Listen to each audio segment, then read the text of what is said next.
सीताराम श्री सीताराम। अरे मैंने दूसरे दरबार चला हूँ भिक्षा मांगने के लिए, लेकिन इस रास्ता, इस महाघोर जंगल, एक चौराहे रास्ता पर मैंने देख रहा हूँ कि नारी बैठ करके रो रही है और आगे में भोजन रखी है। मैं इनसे क्या बात करूं, क्या जवाब करूं? नारायण बचिया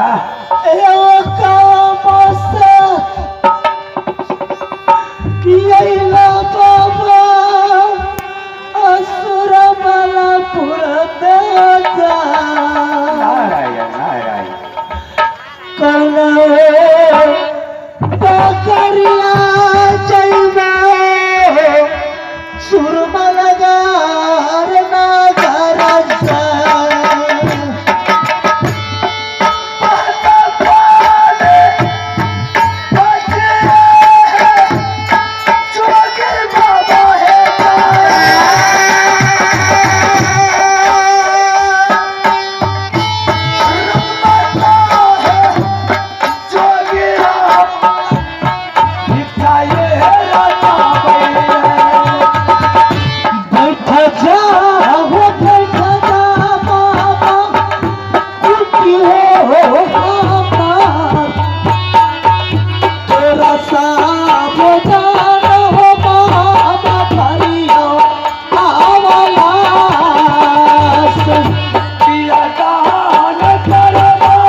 तुम्हें आंख से आंसू क्यों गिराती हो बाबा महाराज?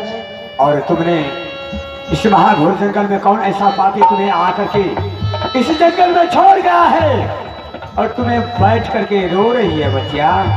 इंसान की जिंदगी में आंसू और खुशी तो आता ही रहती है, जाता ही रहता है। बच्चिया कोई खुशी से हंसते हैं बाबा, कोई गम में रोते हैं। सही बात है, लेकिन मैंने आज सोचा हूँ कि मैंने दूसरे दरबार जाकर के भिक्षा मांग करके जाएंगे और मैं साधु को भोजन करवाऊंगा।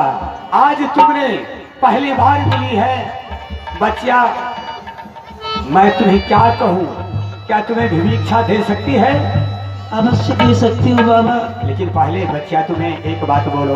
आप ही के ऐसे महात्मा लोग के लिए तो मैं बैठी हूँ कि संत लोग किधरों से आएंगे तो मैं अपने हाथों से उसे भोजन कराऊंगी। जियो बच्चिया जियो। लेकिन आज बाबा मेरे दिन ऐसे अशुभ है, बहुत दिनों की बाद आप आए। बच्चिया कुछ अपना परिचय तुम्हें दे सकती है? परिचय के बारे में क्यों पूछते हैं बाबा? क्यों नहीं? आप भोजन कीजिए और यहाँ से जाइए। नहीं, ये आंख से तुम्हें आंसू गिराती है, वो भोजन ये संत को नहीं चाहिए। अगर हंसी खुशी तुमने भोजन देगी तो मैं ले सकता हूँ, अगर रो करके भोजन तुम्हें देगी तो बच्चा हम नहीं लेंगे।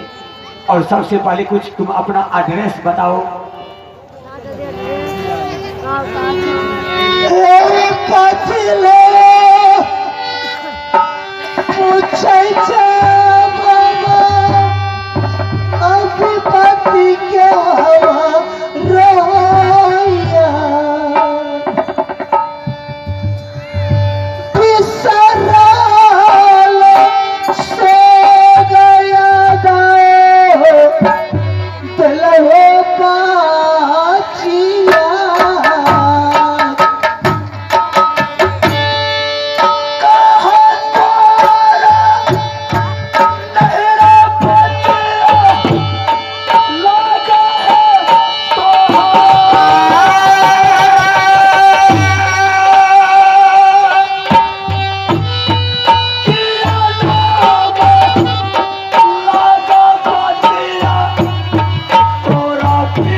बच्चिया, तुम्हारी घर नैहर नैना किला है। मैं बेटी चंदेला सिंह की हूँ बाबा।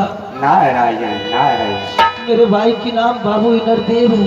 क्या तुम्हारा भाई को नाम इनरदेव? हाँ बाबा। बाबा ने मेरी शादी बड़ी शौक से मूवी की नानक की है।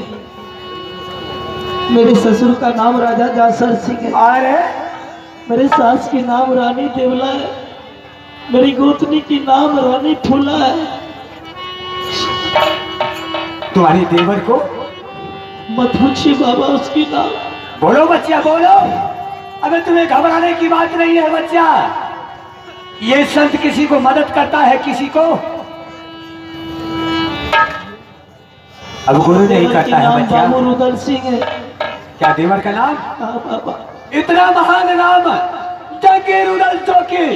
जंगे रुदल को नाम सुनता है तो आदमी कांप उठता है। उसको बहा दिया जंगल में। कौन ऐसा दोस्त चला करके तुम्हें छोड़ दिया है? किस्मत लग गई बाबा। मैं सुरमलपुर चली आई। परमात्मा मुझे धन दौलत की कोई कमी नहीं रखे थे, नहीं दिए थे। स्वर्ग की तरह मेरी घर चल रही थी। देवगन की बसेरा था। अचानक परमात्मा ने एक संतान मेरी गोतनी की कोख में दिए थे। एक संतान मेरे पास भी था। दोनों भाई मिलकर आपस में विचार किए। दोनों बच्चे को गेंद खेलने के लिए जंगल को भेज दिया। वो दोनों नादान बच्चा जाकर आपस में लड़ाई कर लिया। बच्चा की झगड़ा लेकर मेरी गोतनी ने घर में विवाद फैला दिया। यहाँ तक कि नौबत आ गई बाबा, जगह जमीन जाल बांटने की समय आ गई। दोनों भाई में बकवास हो गया। आवेश में आकर मेरे स्वामी नाथ ने कह दिया कि रुदल सिंह अगर तुम जमीन भुगता है तो ठीक है।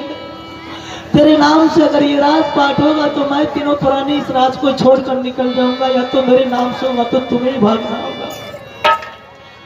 मेरे देवर ने इस बात को मंजूर कर लिया, कबूल कर लिया। अच्छा, समय आते ही सारी जगह जमीन जाल सारी दौलत मेरे स्वामी के नाम से थी। मेरे देवर को घर से निकाल दिया। फूल की सामान मेरी गोदरी थी जो माल से कभी बाहर नहीं निकलती थी, लग के पैर जंगल को चली गई। इतना बड़ा कायर बन गया मेरे स्वामीनाथ की अपनी ताकत में दबा कर मुझे मजबूर कर दिया। इन हाथों से मेरी गोदरी की सारी खुलवा दी। नारायण नारायण, ऐसा दोस्त नादान बच्चा राजकुमार की तरह खेलता था, वो भी भिखारी बनकर अपने पिता के साथ चला गया। आहा, उसी टाइम मेरे घर बर्बाद हो गई बाबा। कुछ दिन जब समय बीता, मेरे स्वामीनाथ को अपने भाई की गम सताने लगा, याद आने लगा। उसके गम को मिटाने के लिए मेरे स्वामीनाथ ने दरबार में भांग, गांजा, चरस, दारू पीना शुरू कर दिया। यहाँ तक कि जिस दरबार में बड़े बड़े जोधा बैठते थे, उस दरबार में तबाया गाकर घुंघरू बजाने लगी। अच्छा, घुंघरू की आवाज मेरी कान तक जब पहुंची बाबा, तो मैं दरबार में आकर हाजिर हो गई। देखती तबायत नाच रही थी।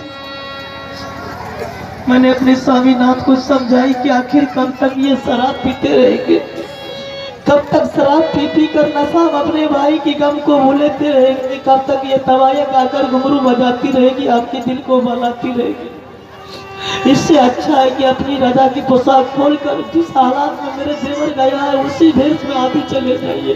जिस देवर को खोज कर लेकर चले आए। क्या तुम्हारा पतिदेव तुम्हारा देवर की खोज में गया है? हाँ बाबा। अरे, मौका की फायदा ये सुरमल सिंह उठा लिया। अच्छा, एक झूठ मूठ के मेला लगा दिया, नकली झूला लगा दिया। मेरे राज में ललकार कर चुनौती दे दिया कि मोबी घर की राजा को अगर ताकत है, कलाई में, भुजा में बल है, फौलाद की जिगर है, तो आकर मेरे मेला में दाखिल हो जाए, वरना हिजरा की औलाद है तो अपनी घर में सो जाए। क्या सुरमल सिंह ने चैलेंज किया है? हाँ बाबा। बोलिए।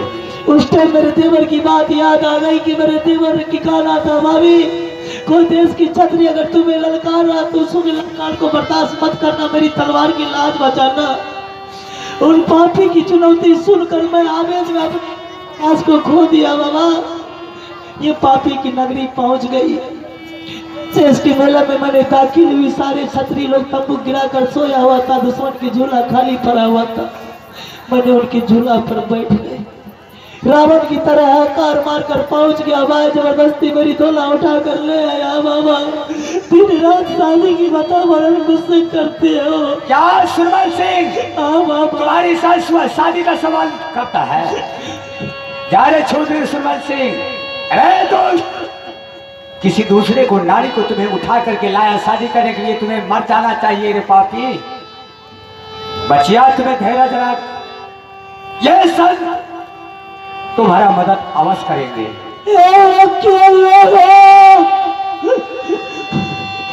दयालु वाला पर बाबा, अरे मैं शादी होने के लिए कदापि नहीं दे सकता हूँ। सहारा कर गया सुरमलपुर नगर।